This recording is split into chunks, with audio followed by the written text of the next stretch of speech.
L-20 sena tal-ikirix minn April fuq 1.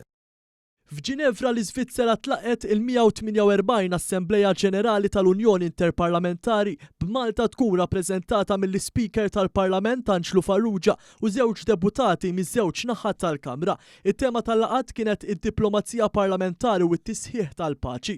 Fid-diskors tiegħu id-Deputat Laburista Randolph Debattista ittratta diversi temi attwali inkluż il-gwerer li qed jaffettwaw l-għajxien tal-uf ta' ċittadini fil-Lvant, tal-Ewropa u fil-Lvant nofsani.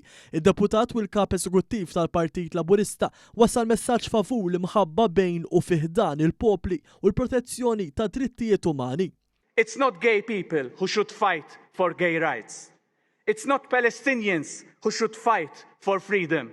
It's not Ukrainians who should defend their territory.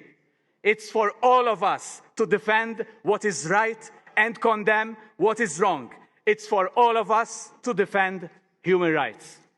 F'din il-laqgħa li ssir darbtejn f'sena jiltaqgħu rappreżentanti ta' parlamenti minn madwar id-dinja biex jiddiskutu temi ta' attwalità politika.